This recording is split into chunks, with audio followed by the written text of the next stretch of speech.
Hello everyone, good evening and welcome.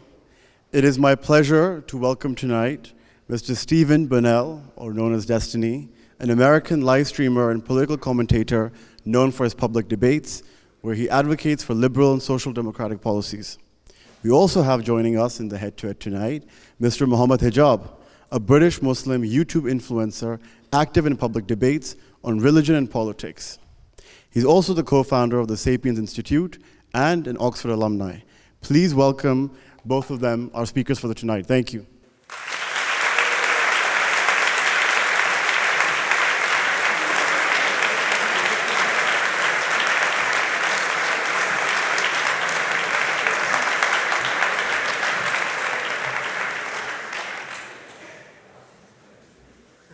Thank you for joining us. I will go through the format and the rules for this head-to-head. So we will start with a theme, and I will present an opening question directed to both of the speakers. I will first call upon one of you to come and give your opening statement. You will each have about 3 to 5 minutes to respond to the opening question. After that, we will get into rebuttals, and I will call on each of you to come and give your rebuttals. We have two main themes for tonight. The first one is atheism, Islam, and the future of Western civilization, and the second theme is immigration. After these two themes and segments are over, we will open to the floor for a general 20-minute audience Q&A, where anyone from the audience can get up, I will recognize you, you will ask a question, and then the speakers will debate the questions that you, the audience, put up. First, let's begin with our first topic, atheism and Islam. Mr. Hijab will go first. For centuries, civilizations have risen and fallen on the foundations of their moral codes.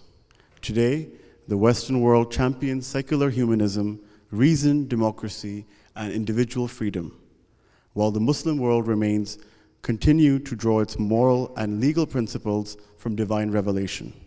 So the question is, Islam claims to offer a complete moral and civilization framework rooted in divine law, whereas atheism grounds morality in human reason and social consensus. In a world torn between Western secularism and Islamic tradition, whose moral system has produced a more stable, compassionate, and just society, and why? Please, Mr. Hijab.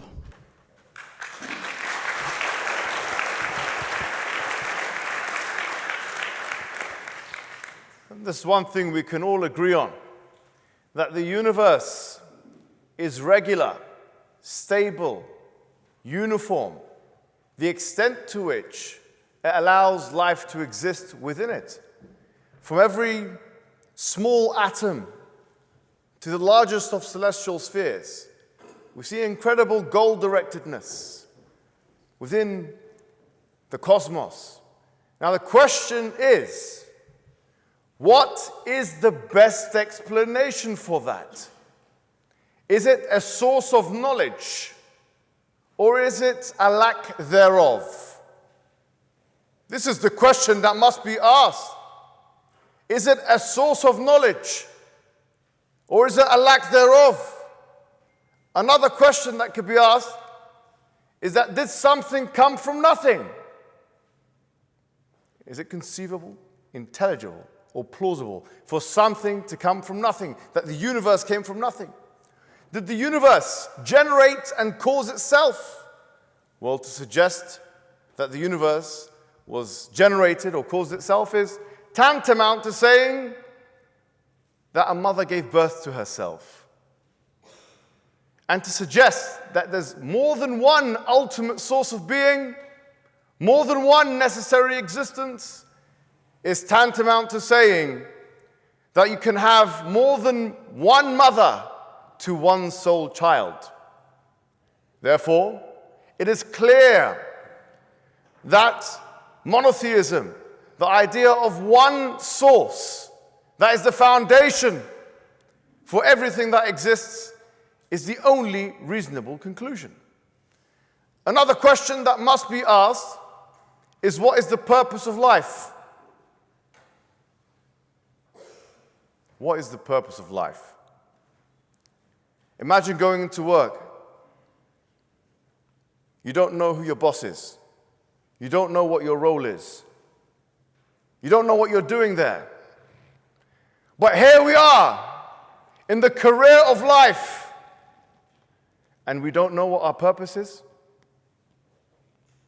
The purpose of life is to align the finite with the infinite. The purpose of life is to submit to the lawgiver. The purpose of life is to submit to the ultimate source of all creation. That's why prophets and messengers were sent aforetime. Abraham, Moses, Jesus, and for us, the final prophet Muhammad sallallahu alaihi wasallam. And these prophets came to expound on this truth, to tell people to submit to God. And they came with an evidence for their prophethood. As for the Prophet Muhammad, his evidence is that he came with a preserved religion. The Quran is preserved in a way that no other ancient book is. There's a falsification test within the Quran, challenging humanity to find a contradiction within it, challenging humanity to try and produce a chapter like it. And the Prophet of Islam made predictions that were so frequent and so precise that no other figure in human history made them. For example, he told us that the Roman Empire and the Persian Empire would both fall to the Muslims. Now, according to Barnaby Rogerson, who is a historian, non-Muslim historian, he said that the similitude of the Arabs at that time taking over the Persian and Roman Empire is the same as Eskimos taking over Russia and America. Imagine what kind of a wild prediction this is. And this is one of many predictions that obviously I don't have time to expound here. The question is, what does atheism have to offer? Atheism has no explanatory force whatsoever. Atheism is a negation. Atheism has no ontological status. Atheism cannot describe or explain morality, rationality, consciousness. Atheism brings nothing to the table. With that, I conclude. Wassalamu alaikum wa rahmatullah.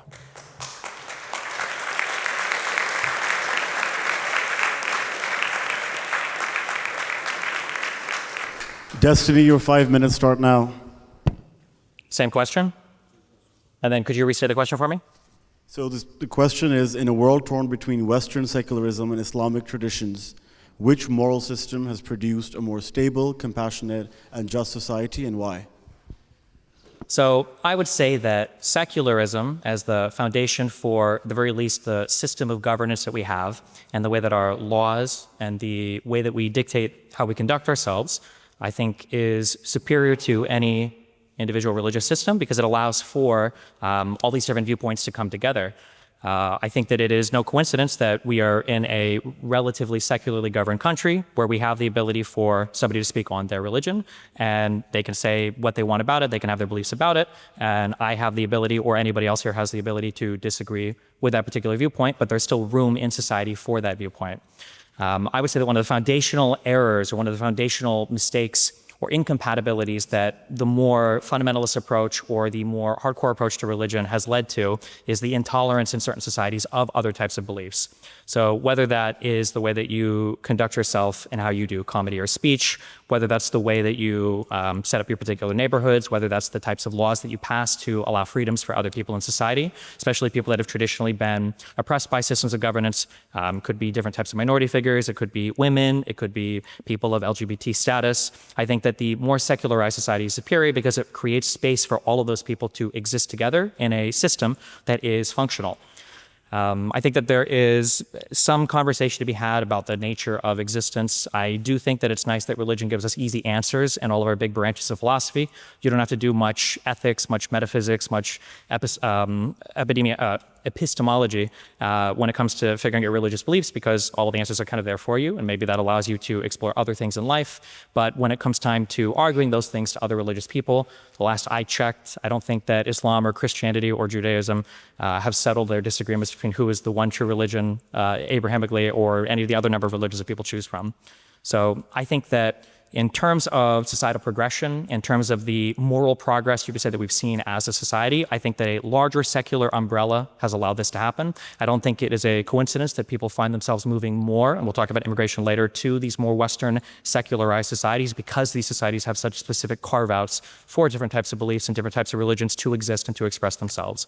And I think that having these countries change back to regress into a more religious state, into a more fundamentalist state, where all of us are required to have a particular religious belief, I think would be a regression in the, I would say, philosophical progress that we've made as a society, or as multiple societies, because, the idea of being able to enforce your religious ideology or your dogma on some particular group of people, I think is an idea that was tried in the past and hasn't produced the societies that have the most flourishing today, which I would say are the ones that are more secular and do allow for more different points of view.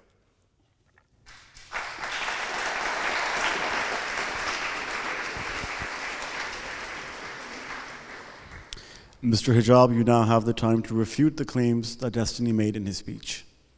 Well, I mean, Destiny mentions that secularism is superior to religion, but secularism couldn't exist without it, because secularism is, by definition, a separation between church and state. So how can you have secularism without the church? You would just have something else. So it can't be superior to it because it incorporates it into its worldview. But the question really is, what's the objective basis for all of his claims? He mentioned LGBT and minority, this, that, and the other. The question is, as an atheist who believes that we are essentially atoms whizzing around, this is the physicalist, this is the materialist assumption.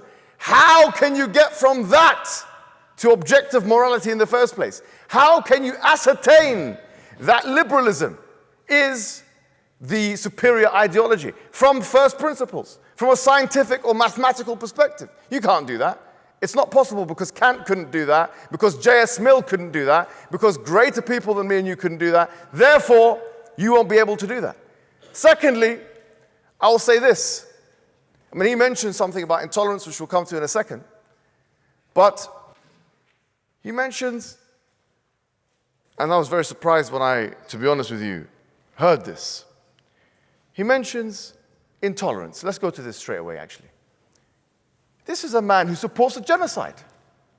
This is a man who was going to the IDF, telling the IDF that, when you're doing your atrocities, make sure you hide them and don't take pictures of them.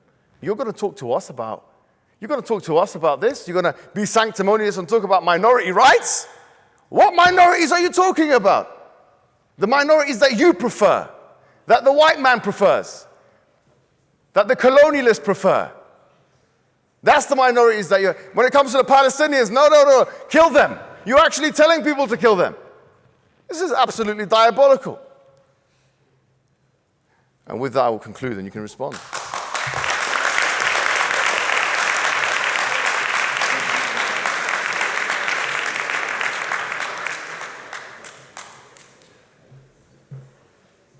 There are, some 2 billion Muslims, I think, on the planet. For all the talk I hear of Islam coming from one book, from one word that is unchanged and unaltered, I look to the Palestinian situation and I wonder, where is Islam, or where are the Muslims? The idea that there is some foundational religion here that all of these different people of the same belief system buy into enough to actually stand up for and defend and support their fellow Muslim brother doesn't seem to be there. So one of the most fatal flaws that I find people who are religious commit is this flaw of thinking they stand on firmer ground than they actually do. The idea that there is one holistic, unified view of Islam is probably a view that every individual Muslim would tell you, but maybe not all of them would agree on. I think the same can be said for Christianity. The same can be said for probably any major religion. We can talk about what type of minorities that we prefer, but I mean, if you just take a glance at any Western society, you can see that the incorporation of different groups of people into these societies is much better, and the net is cast much wider than it is in any comparable societies, I would say, in the Middle East or North Africa region.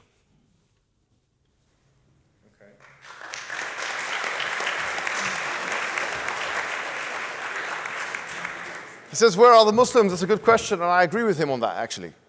But there's a distinction to be made between Muslims and Islam. The discussion here is not about Muslims, it's about Islam. That's the first thing. And then he says, okay, well, Western countries are doing a good job with minorities. I mean, liberalism coexisted with colonialism.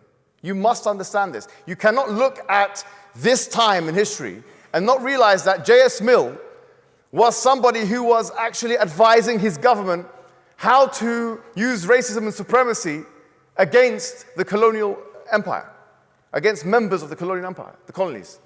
So there has been a relationship between racism on the one hand and colonialism on the other, and it's very well known. Look what happened to India. This is a really bad argument. But the question is not about liberalism. It's about atheism, and there is no necessary connection between atheism and liberalism. You can be an atheist communist. You can be an atheist Nazi.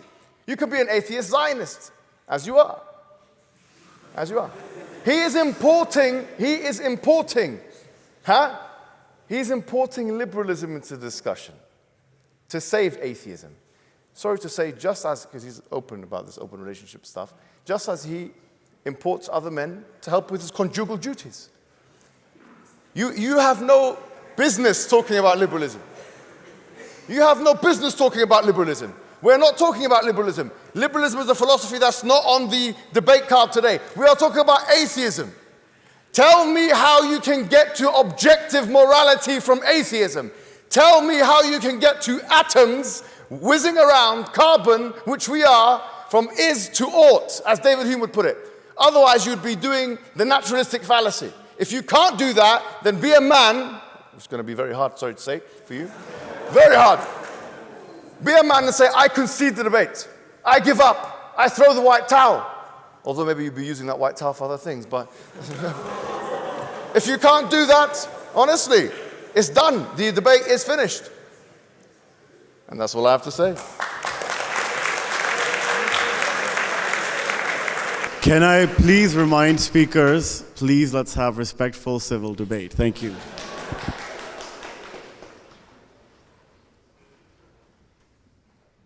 So I think at the end of the day, you can talk about the atoms whizzing by. We can talk about the different ways that we think we've proven our God. But again, there's been no progress made on this conversation in the thousands of years that people have debated religion. I think that one of the fatal flaws, again, of religious people is that they stand on, or they think they stand on firmer ground than they actually do. You say that we're not talking about Muslims, we're just talking about Islam. Different people have different interpretations of what Islam means. Some people might think that marriage is between one man and a woman who want to spend the rest of their life together. Other people might believe that marriage is a thing that you solicit to a woman to engage in sex with her and then leave her immediately after. Other people have different views on that. It just depends on how you live your life. The great thing about liberal societies is you're able to practice all of these things however you want in a way that won't involve you getting executed for it. When it comes to deciding, whether a society can have a secular foundation, you can have this conversation of, well, philosophically, you can't connect A to B and B to C and C to D and everything else, but somehow secular societies seem to exist. It's also funny to try to tie liberalism together in with this concept of imperialism when people have been doing imperialism far before the concept of liberalism even existed. I seem to remember caliphates spreading across huge portions of the world, and they didn't need any liberalism to do that. They seem to do that just fine along with Islam. Islam has specific categories of people that aren't part of the main body of the Muslim population. So this idea that you can't have marginalized people in any type of system, I think is a bit silly. The idea that Islam provides some special protection or some special way to run a society that would be superior in terms of the producing better outcomes for the people involved.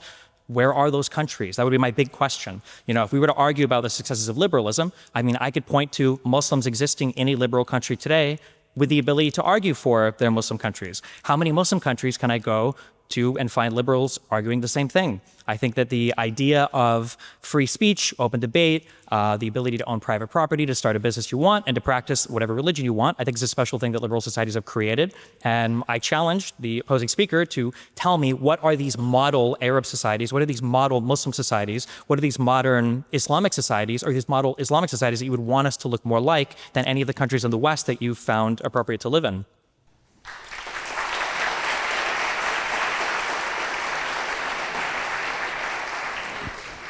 Can I please have the closing statements on this segment now? First from you. Thank you. Well, that was a bit of a mouthful, Bonelli. but you're going to have to swallow your pride and concede the debate, because actually, he has not been able to connect the dots, unfortunately, for himself. This is a debate about Islam and atheism, not Islam and liberalism, okay? He is assuming a liberal framework. Liberalism does not necessarily connect with atheism in any way whatsoever. Itself, liberalism needs proof and justification for its own truth, which we can do in maybe another debate.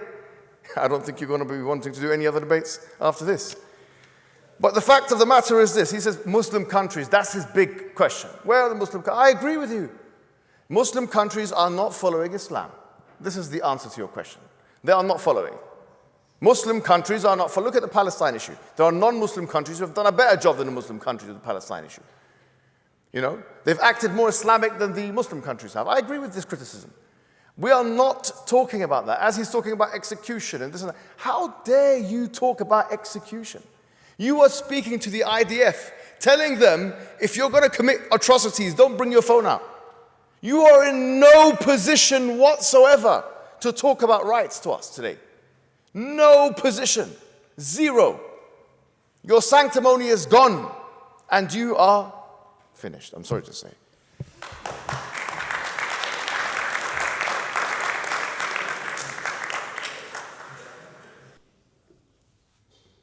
As much as the fellow speaker wants to paint me as a Zionist Israeli person, I've never given a speech to the IDF. I don't think they would much want my advice or my criticisms. Not a fan of Netanyahu, never have been. We can get into that later if you'd like. You're talking about the ability to connect atheism to liberal society, and you're saying that I'm simply begging that I'm simply asserting that it must be true for one liberal society to exist, that there must be some atheist foundation. But I guess my question to you would be, how could you have a foundation to a society that is some kind of religion that also allots for other religions to practice themselves in identical ways? When religions tend to be mutually exclusive, especially the Abrahamic ones, when they say that my holy book, my scripture, my God, my interpretation is the correct one, how do you truly have a society where you allow for other people to practice their religious beliefs? I challenge you, I'm curious, in your worldview, in the ideal Islamic country, would you allow people to draw pictures of the Prophet? Would you allow people to practice whatever religion they want? Would you allow people to do things that, so long as they comport with the basic laws that we all agree on when it comes to, things like don't steal, don't murder, don't do, obvious crimes we all agree on? Would you allow in your ideal Islamic society all of these other religions to practice in the same way that in a liberal society, in an atheist society, in a secularly built society, other religions are able to practice?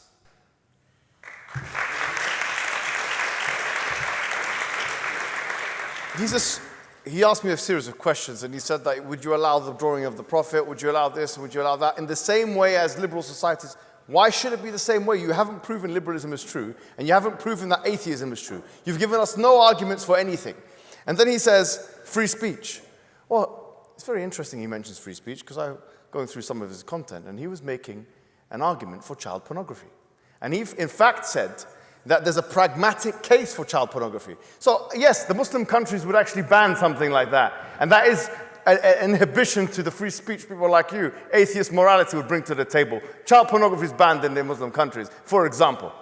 Maybe that will put you in trouble or this and that, because I know you sent some pictures to that person, whatever. I don't know what's going on. I'm surprised you're even here today, so quite frankly. I was thinking whether or not I should humiliate you, but I was worried that maybe you enjoy it. It's over here, man. You haven't answered any of my questions.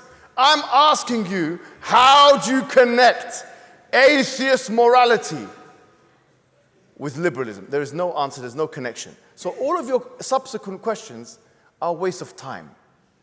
Because you are a puny, perverse, yes, I'm sorry to say puny, perverse, pro-genocide, pipsqueak of an individual.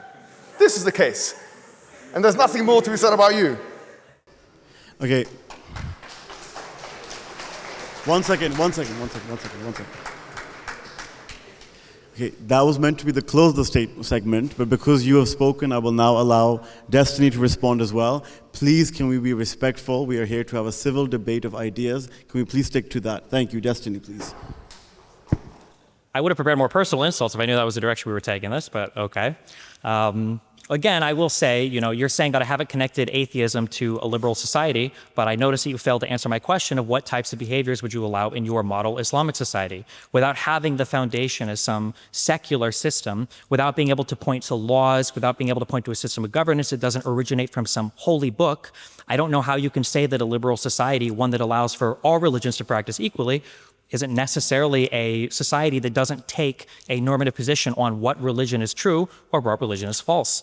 Again, there is a reason why you have come to this country, and while you might insult me and call me a lot of names, which funny enough is an indication that the person doesn't feel confident in the material, I guess, that they're talking about, you have the right to do that, and you're able to do that here as I don't know if you were born in this country, if you're an immigrant to this country, and I think that's a beautiful thing. I don't think that you would be able to get away with the same type of behavior in the countries that you seem to want to model this one or other Western countries out of. Again, I ask you, if you think that there is a better way to build a country with an Islamic foundation, where are these countries? It seems like they fell in the past, they haven't emerged again. If you're telling me that atheism is not the model or is not the foundation for a secular liberal society that allows for other religions to practice equally, well then tell me, what is the religious foundation for that society? How can you have a society that allows for multiple religions to practice, all of them to be treated in an equal manner by the laws and the government, but say that that society takes some position on religion and that the society itself isn't atheist or isn't liberal?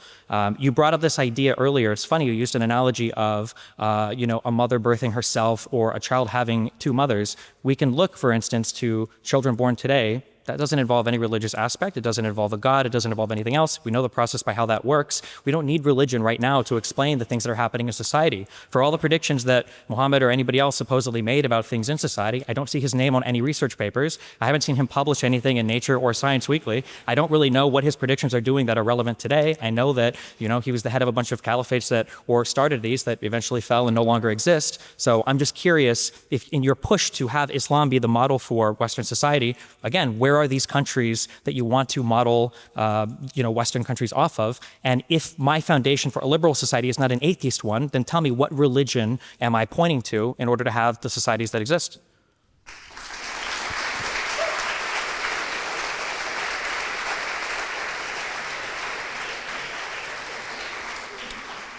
Thank you for your response to that. Now we move on to our next segment, which is on immigration. So immigration has transformed the West, its streets, its schools, its sense of self. For some, the diversity has enriched society, whereas for others, it has fractured it. Some writers warn of a cultural struggle ahead. For instance, commentator Douglas Murray has argued that large-scale immigration could even destroy European civilization.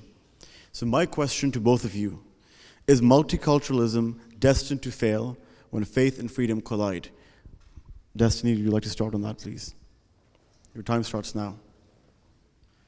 So I think that one of the fatal flaws that Western countries have made, especially the United States, is we don't really ask ourselves, what does it mean in my country to be in America? I think that there are good reasons to celebrate immigration. You can look at the numbers side, you can look at the economic impacts, the fiscal impacts, the impacts to business and everything else, and you could say, well, immigration is beneficial there. You can look at certain aspects of culture and say that we're enriched when it comes to foods or entertainments or arts, and you can say there's an enrichment there. But what does it mean to actually be an American? What is the core base of values that all of us should be sharing? When I look at countries in the West today, especially after the Syrian refugee crisis, especially 2013 onwards, especially post-Brexit in the United Kingdom, I feel like we haven't come together in a long time in a lot of these countries, especially in mine. I can't speak as much for yours, but we haven't come together and asked ourselves, what does it mean to be a member of our nation? And what kind of values should we be looking for from people that are coming to our nation? Again, I will, hearkening back to the last subject, I like the concept of liberalism as a secular government, because as long as we share some core values that we're all working and building towards, some concept of a nation that we're working and building towards, liberalism provides a lot of different paths to get there. A Muslim like Mamdani in New York can be the mayor of New York City, which is a wonderful thing. We have evangelical Christians in the United States. I would say that they're less wonderful things, but I'm glad that they have the right to exist. We have secular atheists. We've got Zionists and non-Zionist Jews. We've got all sorts of different types of people that can exist under this umbrella, all working towards a common goal. I think that when you have people that are proponents of immigration, I think that it's good to take a step back sometimes and think, well, what do we want our country to look like? What kind of people should we want to come here? And that doesn't just mean people that look or think like us. It means people that are building towards some kind of common goal. And I think for people that are are harshly critical of immigration, I think it's good for them to ask the same question. Do I want nobody coming here because they don't look like me or because they don't think exactly like me? And what kind of restrictions would I draw on immigrants coming here that I wouldn't also restrict on my own countrymen? I notice sometimes in the United States, for instance, that a lot of conservatives will talk about how we want to restrict immigration from people that have A, B, and C or X, Y, and Z thoughts that they feel like aren't aligned with American values. But I would point to a lot of conservatives in the United States, and I would say that your disregard for rule of law or the Constitution doesn't align with our values. So I think that if you're going to have a view on immigration, I think that you should have first a view on what your nation is and what it looks like, and then you should try to incorporate more and more people as long as you're building towards that final project or vision.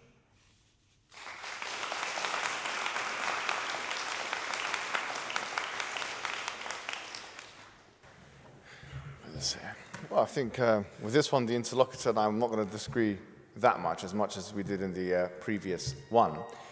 But what I will say is that when we think about it, when we talk about immigration and what's happening now in the media, especially vis-a-vis Muslim immigration, Muslim immigrants, the sons of immigrants, I mean, he asked me, you came to this country. I didn't come to this country. You know, I was born in this country. You're the one who came, sorry to say, to this country as a visitor. You don't have to be white to be actually somebody who belongs to this country. And that's the point. Look, people are talking about grooming gangs, unemployment, criminality, and these kinds of things vis-a-vis the Muslim population. But when was the last time you heard that despite a 6% population, Muslims are 6% of this country, that they constitute 22%, according to Christie Foundation, NHS Foundation, of the medical professionals in the NHS. In fact, 51% of the NHS are comprised of people who are immigrants or the sons of immigrants. If you remove that, you will have a crisis so large, it will be as if Britain went into war. You cannot. People have this discussion about immigration. They disregard the fact, for example, that Muslims, once again, are 4 times, according to Charity UK, more likely to give to charity than their non-Muslim counterpart. Muslims contribute 70 billion per year to the UK economy, which is equivalent to Birmingham and Manchester combined, the output of those two things. Now, if you remove all those contributions, you will have a cascading impact in Britain that is so far-reaching that it will dent the economy and it will bring death and destruction upon the people of Britain. The question isn't about, oh, we can have this discussion about immigration. You need us. You need the immigrants. Don't speak in a position of privilege as if we can't have it. You actually need the immigrants. You're in a position where you are dependent on immigrants. This country is dependent on immigrants and the sons of immigrants. And then he talks about the Syrian refugee crisis. I don't even know what point he made, frankly. Sorry, I wasn't listening very clearly. And the microphone is not that clear for me. But, exactly, Syrian refugee crisis. If you support a genocide in Palestine, you support it, and people then run away from Palestine to try and come to the West, then you are the architects of your own complaints. You are creating the conditions of your own complaints. In other words, if the Western powers decide to go into these different countries, like Iraq, like Afghanistan, like Syria, like Libya, like Palestine, or help those who are doing it, and then those people that start fleeing and coming to Europe, you created this issue. So what do you want to do with these people? You either bomb them when they're there, when they try and run away, you say no to them as well. Sorry to say, what kind of a situation is this? What kind of situation is it? Let's talk about integration and assimilation. Unemployment. According to the BBC, if you have a Muslim name, you're 3 times less likely to be employed by the same job for the same position. So I would say, yes, it's true, there are some legitimate concerns with immigration. There are legitimate concerns with minority groups. I'm not going to deny that. And there has to be some concession made. There are. There are things we have to work on, as every community in Britain. But at the same time, the way forward is there to be a reciprocity between the government or the dominant population and these minority groups. And there needs to be a reduction to the barriers of discrimination.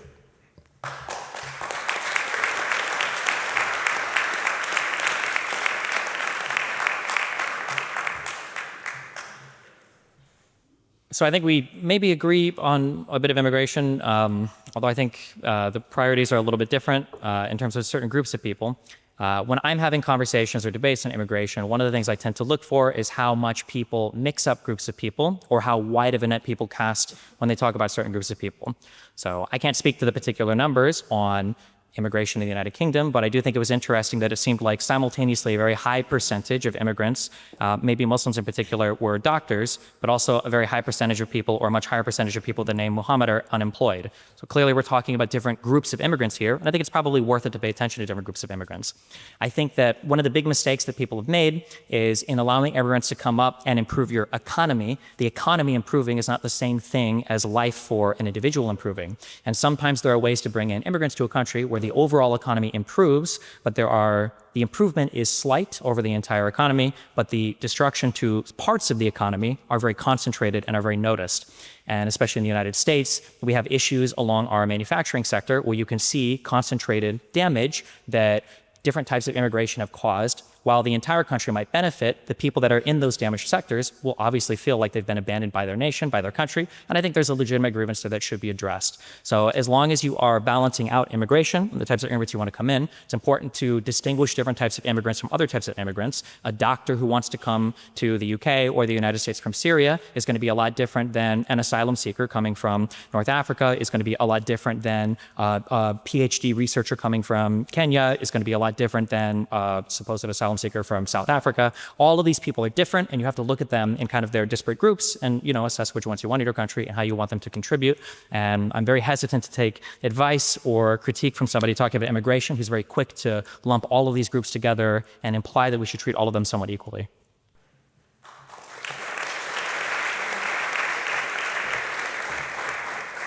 Yeah, so unemployment was mentioned again. And as I mentioned, look, when it comes to criminality and unemployment, this is the main argument that people make against immigrants or migrants or ethnic minorities, right? The fact is, there are two major predictors for those things, okay? Number one is being a man. If you are a man, you are more likely to be a criminal, okay? Maybe 10 times more likely than a woman. No one's going to ban men from the country, okay? No one's going to say, okay, the UK, no men are allowed in, because actually you're represented to a degree of 10 to or 100 to 1, whatever it may be, in prisons. So there has to be some discussion about, okay, well, what are the parameters now? The second predictor is actually socioeconomics. Now, in the UK and in Western Europe, the issue is that it's different to the way it happened in the United States. When the United States people brought people in for immigration, they had a more select criterion.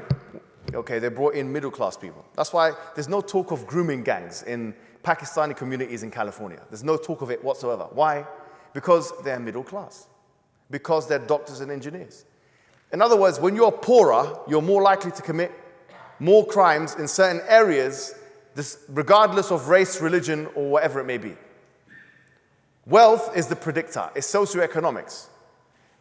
So it's not, oh, these black people are coming in and they're doing this. These Mexican people, no. When you get a black man and a white man who have the same money, they're likely to commit the same crimes and be unemployed in the same level, etc., etc. So the point is, the immigration thing has missed the colonial aspect. Britain's history with colonialism meant that it called the people from ex-colonies to come into Britain as unskilled labor after the World War in order to fix their country. They can't just do that and then tell them to leave afterwards.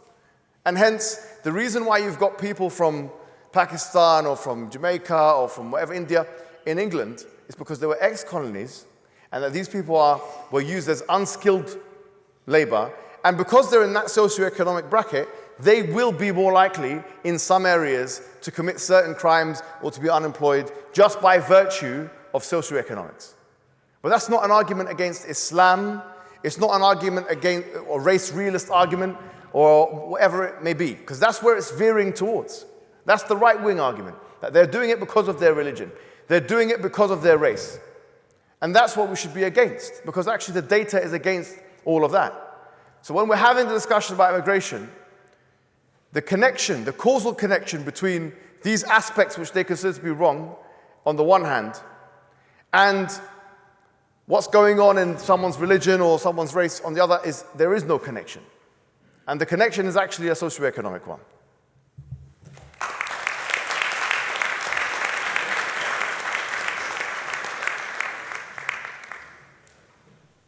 I don't think I disagree with much of what was said. I will say that when you're talking about different groups of immigrants, though, it's important that morality enters the conversation depending on which groups of immigrants that we are talking about. I think that there's a mistake sometimes that when we point to immigration, we only talk about the benefits, but then we talk about different groups of immigrants, and then sometimes we speak of obligations that we have to those immigrants. In the United States, typically most of the immigrants that we bring in are just by virtue of us having oceans separating us from the rest of the world. They're going to be more wealthy. They're going to be higher educated. You're selecting from these kind of higher echelons of society. When these people come in, the expectation for my country and the expectation for any country, I would imagine for an immigrant to come in, is that on net, you're going to benefit the country in a variety of ways. I don't think that that same expectation should be levied, though, towards people that are seeking asylum or for people that are fleeing disaster. I think that sometimes when people, again, are looking at all of these different groups the same, I think that it's okay to say that there are going to be some groups that, at least for some period of time, either while they're there or if they stay there, are going to be at least fiscal or budget drains on your society because the situation that they're coming from isn't one that built them to be an economic unit or powerhouse that can contribute to your country. The obligations that we have towards different groups of immigrants, the obligations that we have towards asylum seekers should be as successful and, relatively speaking, wealthy countries that we can take some amount of people in. It's our goodwill for the world. You can even argue to, I would argue to a much smaller extent, because I don't buy into the colonialist arguments as much, but you can argue that because of the West's impact on other parts of the world, that we have some obligation as well to take care of people that might be fleeing disaster from there, especially places in the Middle East. But that being said, we have to be able to talk about all of these different groups, the different expectations that we have of these groups, and then the different ways morally that we would approach these groups in terms of how we would allow them into our society, and then how we would incorporate them into our society, what our expectations of them would be, and what our expectations of our own country would be with regards to the treatment of those groups of people.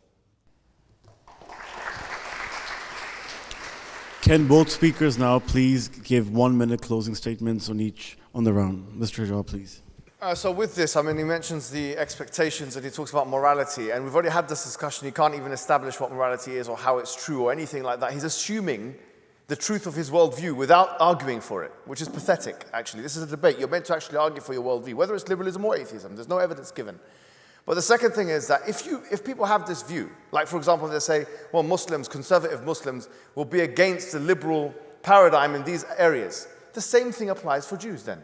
Because frankly, the two closest religions are strict conservative Muslims and strict conservative Jews. If you want to have one policy for one, don't not have the other policy for the other, because that's a double standard. But we have never heard him speak about that. In fact, he supports European Jewish immigration into Palestine. So it's not like he's against immigration. I mean, he's not really that against immigration anyway, but the point is it's about who gets to benefit. That's really the bottom line, isn't it? If Europeans get to benefit, it's okay, no problem. There's no questions asked. You can even build settlements. No problem. You can even steal someone's home. If you're a European Jewish immigrant going into Palestine, immigration is fine. But if you're someone coming into the UK, no, there's a discussion about expectations now, actually.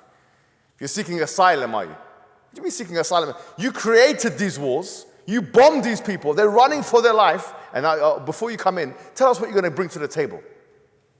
Is this a joke? Is this some kind of is this satire?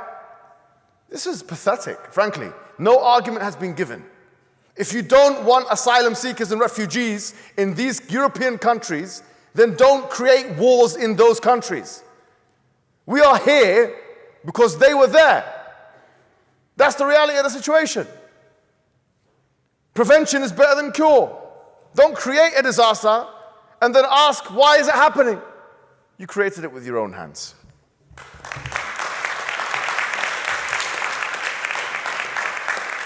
Yeah, again, I mean, I don't really disagree much, but I will say that if you're going to have a conversation then about different groups of immigrants coming in, just be honest about what the expectations are and be honest about how you expect them to immigrate into your society and integrate into your society. You can't, on one hand, say that we have caused disasters in regions of the world and now we expect asylum seekers to come because we owe it to them, and then in the next breath say, well, actually, all of these people are going to contribute on net to society at the same time. The first thing is a moral obligation that we would have to take care of a group of people. The second is just an economic trade, and our expectations and our approach to other things could be wildly different.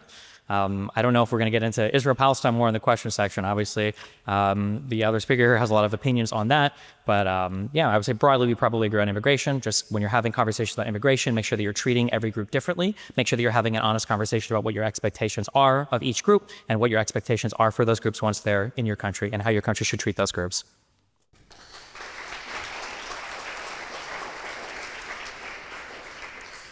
Thank you for that. We now conclude our questions in the prepared section. Now we will move on to questions from the audience. Please raise your hand if you have a question, and please ensure that your questions are directed towards both the speakers. Speakers, you will have 2 minutes to respond to each question, and then you can argue with each other on that. Please raise your hands so I can see you. Can we have a question? Give the mic. Daniel.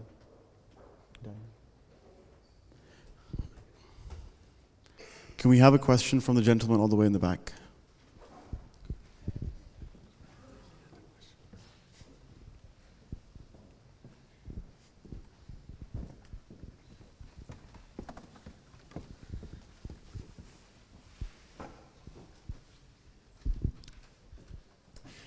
Thank you. So since this debate has long since descended into hopeless ad hominems and one of the most disgraceful spectacles I've seen in this chamber, I'll begin by foregrounding my own identity. Speaking as a Muslim and also as a deplorable white man who thinks this country is a rather good one, I would like to suggest that both the speakers have presented as a false dichotomy in this debate about atheism, liberalism, justice, and religion.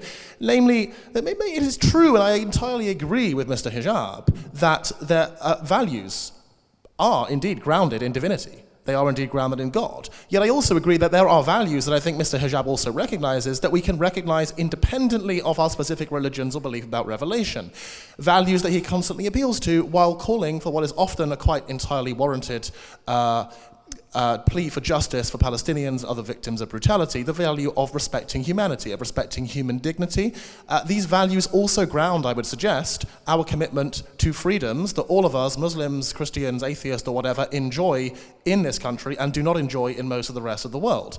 So I want to suggest to both the speakers, and I'd like to hear their thoughts on this, that maybe there are values that used to be called natural law, that we can indeed appeal to ground a pluralistic society that's just for everyone, that we can explain through religion, but that persons who are not religious can still recognize values that do not depend upon atheism, but nor do they depend upon any specific religion.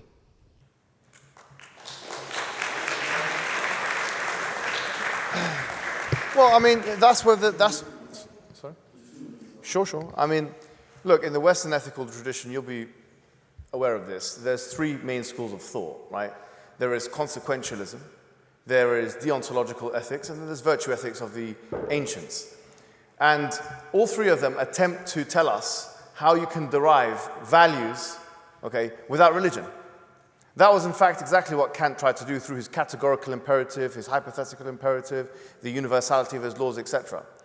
The issue is this. The issue is, with those three systems that are not religious systems, whether it's Kantian or deontological, whether it's consequentialist, utilitarian, which is a sub-branch of that, or whether it's virtue ethics, none of them have a way of proving themselves as objective moralities. This is the problem. There is no way of, and they don't even, some of them don't claim that. Some of them don't even claim that they're objective moralities. So the point I'm making today is, when you talk about foundations and stuff like that, and that we all have to agree, the definition of an objective morality is that despite people's opinion, this thing will stay the same. Whereas subjective morality is, it's like that because of people's opinion. So 2 + 2 = 4 will remain as 2 + 2 = 4, even though there's no one on the planet.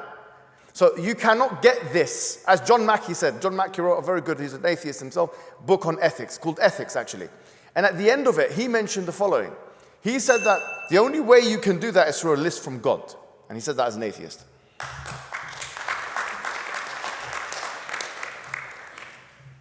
So I would approach religion and I would approach morality for people. When I think of meta-ethics, when I think of what is goodness, I take an intuitive view of it. I don't think it's a coincidence that almost every religion, almost every culture seems to arrive at these similar values, these similar understandings of what's good and what's not good. There are issues around the edges, around how we live our lives, especially around, say, LGBT issues, or maybe the particular ways that we engage with each other, but there seem to be a core set of principles that emerge. As a boring materialist, I would say, from the human biology. I don't think it's a coincidence that when you grow up in a Muslim household, you tend to be Muslim. I don't think it's a coincidence when you grow up in a Christian household, you tend to be Christian. And every other religion typically follows suit. I think that we're largely products of our environment. But I would say that the shared values that we tend to have, even from one culture to the next, even from one religion to the next, is because there's an intuitive understanding that we all have about what is good and what is not good. The systems that the other speaker brought up, these kind of like normative ethical models, are different ways that you can try to apply a meta-ethical understanding of the world into how you can live a better life, and we can have disagreements around the edges on that. Everybody's a consequentialist until it comes time to go to the hospital, and a doctor wants to harvest your organs to save 5 other people. Everybody's a deontologist until the Nazis knocking at your door, asking if there's a Jew in the basement. The reality is I think we all use intuition much more than we're willing to admit. And to center back on one of the first things I said in this conversation, religious people find themselves standing, or they believe they're standing on much firmer ground than they ever actually are. In the world of Christianity, even I as a Catholic, my own archdiocese, my own churches, and my own city would have disagreements on what it meant to be a moral follower of Christ. What kind of people do we allow to be allowed to have in different parts of our church? When it comes to Islam, there are different understandings of whether or not you can trace your descendants from, Mohammed or whatever, or your different types of Shia Sunni countries, your different types of how you practice religion in your different countries, the different Muslims that we have in the United States compared to even the ones that are in Europe. So even from a position of objective morality or objective understandings of the world, there's still billions of people that have produced a plethora of different beliefs concerning the system. So if there is some religion that's able to guide people towards some consistent moral belief, that religion must just have a member of one, or I haven't seen it yet.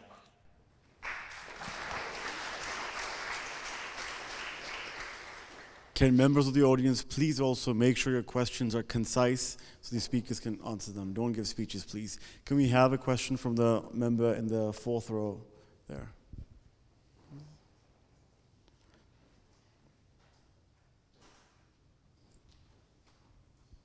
Hi, thank you so much for being here. Thank you so much for being here. Mr. Hijab, you mentioned Destiny's defense of child porn, which is indeed disturbing, but you yourself have said things like pedophilia is relative. So would you both be able to speak about the circumstances in which it's okay to sexualize children and what moral basis you both have for that? Furthermore, Destiny, there is a video of you online performing a certain act, which I won't get into. Was white nationalist Nick Fuentes the other person in the video?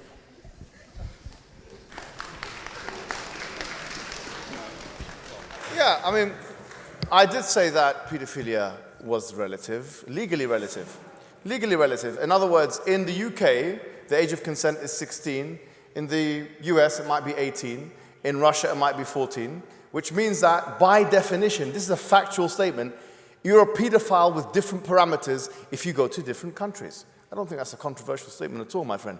As for what he said, defending child pornography through consequentialism, one of your favorite ethical systems, that is not something about whether or not something is objectively the case or a factual statement. That is a moral prescriptive thing. He's saying you can watch child pornography, and this actually could reduce the amount of actual instances of pedophilia, and therefore you can make a pragmatic case for it. That's number one. Number two, when he was giving his answer, he committed 2 fallacies. One of them was called the category mistake fallacy. So he says we intuit morals.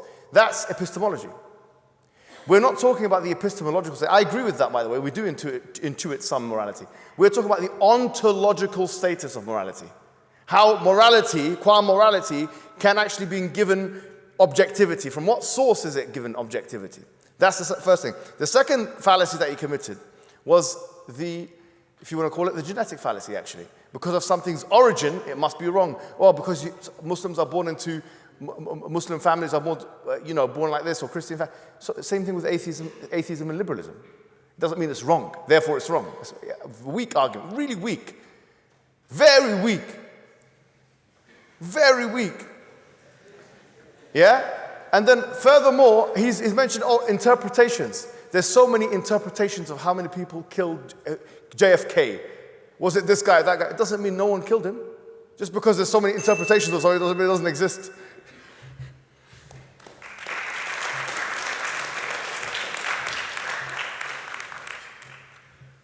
I'm going to take the bold stance and say pedophilia bad, not good. I would also agree that child porn is bad and not good. Thank you.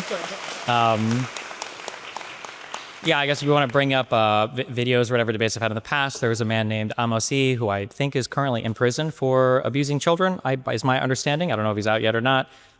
We had a conversation on whether or not pedophilia was acceptable. Again, I took the brave stance that I don't think it's acceptable. And the one hypothesis that he proposed to me was something along the lines of, if there was older, material of children and it could help pedophiles not abuse children or whatever, is this an okay thing? And I said, maybe, I don't know, but I don't even know if you could do the research for that. But the idea of having some pro-pedophilia stance that I have when, again, the opposing speaker is saying that pedophilia is relative, I think is an interesting line of argumentation to go down.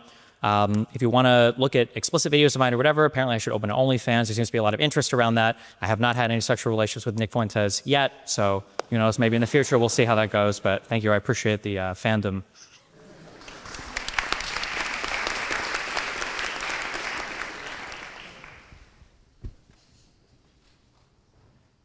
Do we have a question from the person in the front, right here?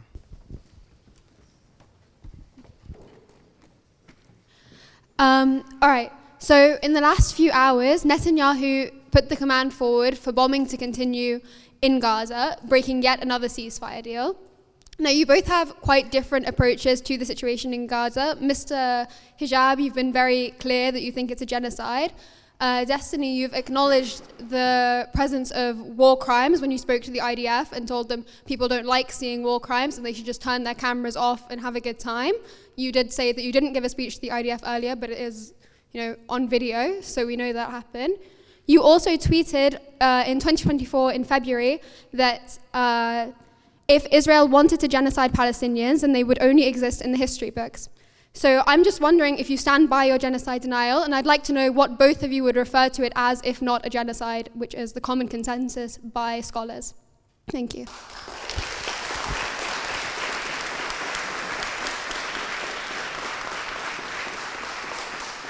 So it's hard to hear with the echo, but I think there was a reference to the when I was invited by Yoav Golan himself to give a conversation, I guess, to the IDF. This is a group of fans of mine. At the time, there were pictures circulating where, I guess, soldiers were taking pictures in dresses, and the question had to do with communicating yourself to the Western world. And I said, taking pictures like this is obviously really stupid.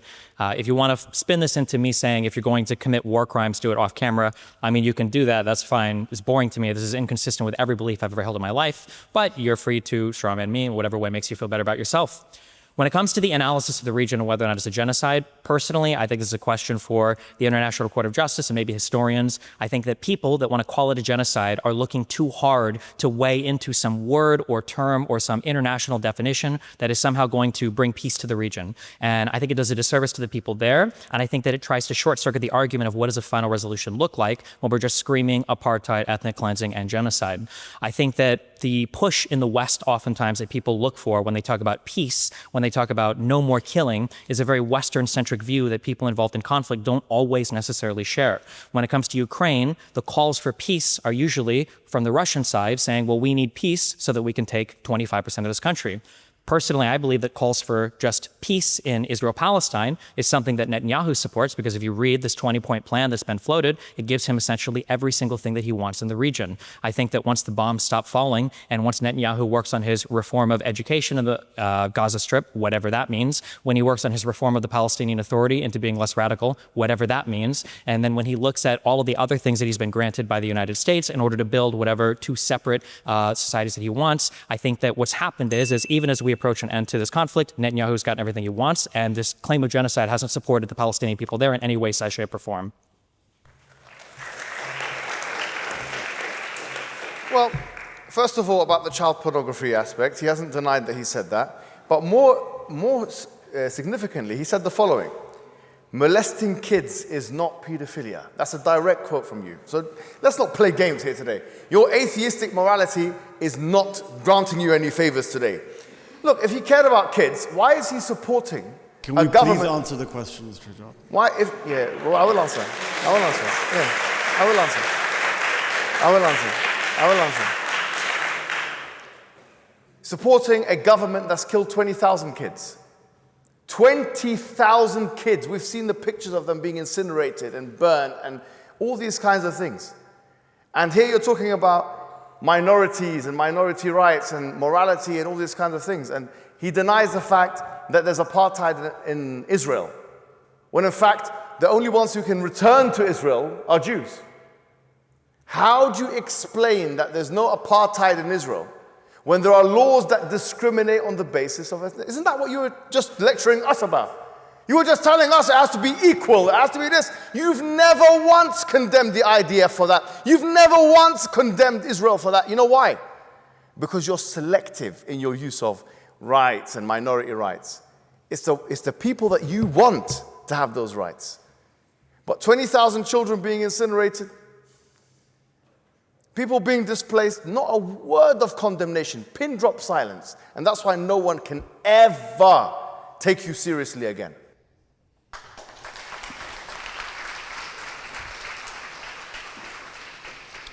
We have time for one final question, so make it good, guys.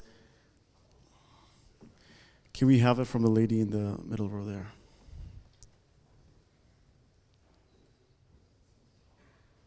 Thank you. Hello, I have a genuine question in terms of objective morality. So in terms of, since you mentioned, since there was a topic about childhood pornography, for example, so Quran does not change. There's no more word produced by Allah, right?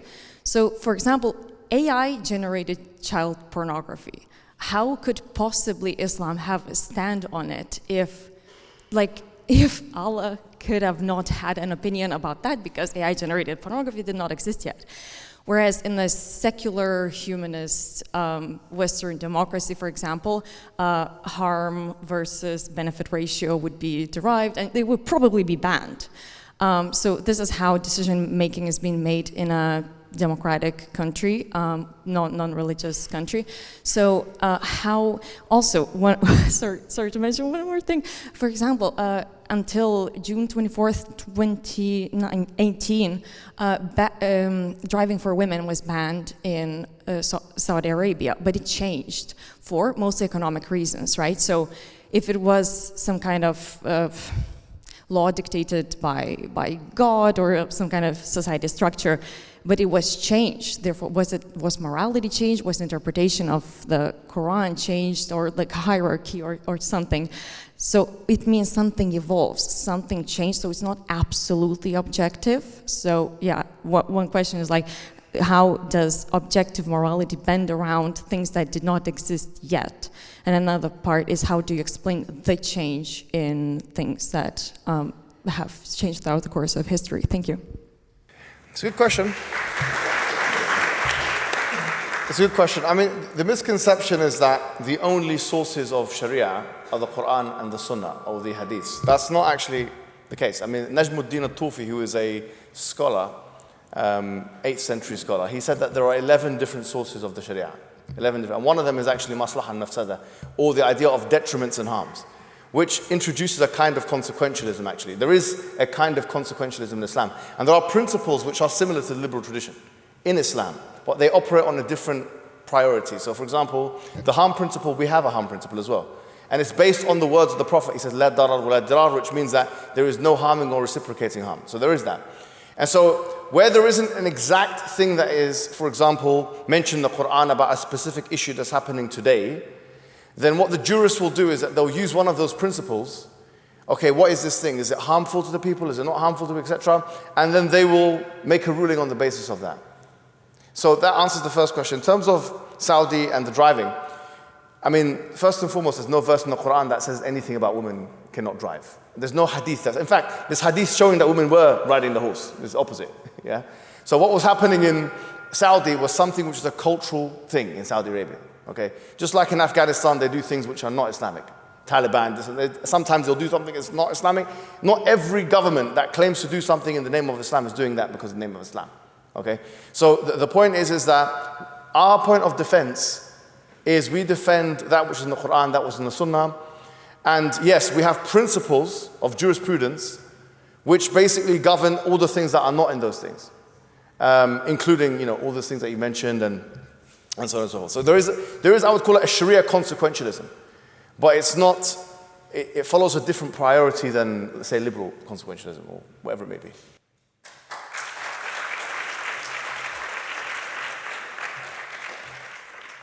This is kind of why I find the objective morality of religion a little bit intellectually bankrupt. I feel like all you've done is you've kicked the question of subjectivity down the road from philosophers that you make fun of by saying they have no objective foundation for any of their moral truth to what you call your religious scholars who either they lack access to the objective foundation of truth or they also don't have objective truth, I guess, available to them, despite the fact that the Quran is written in one language and is an unchanging document.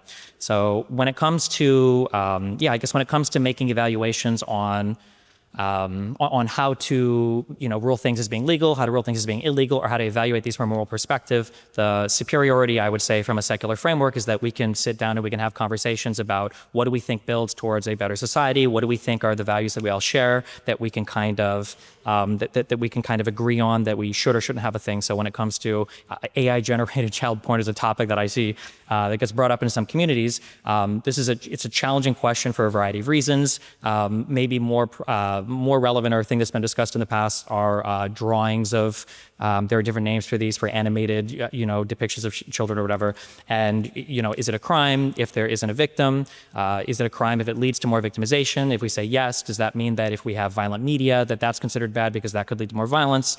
There's like a huge mix of consequentialist belief and deontological belief. And I think sorting that out needs a bunch of people to sit down and to honestly, be able to say, this is a tough question, and we're going to sit here and we're going to write on and we're going to argue back and forth, and we're going to see at the end of the day how many people we can convince of what we believe to be the morally correct option here. I prefer the secular or atheist view of that, because at the end of the day you can honestly say you're having that conversation rather than having 10 different people with 10 different ideas on it say all of them have objective truth about it.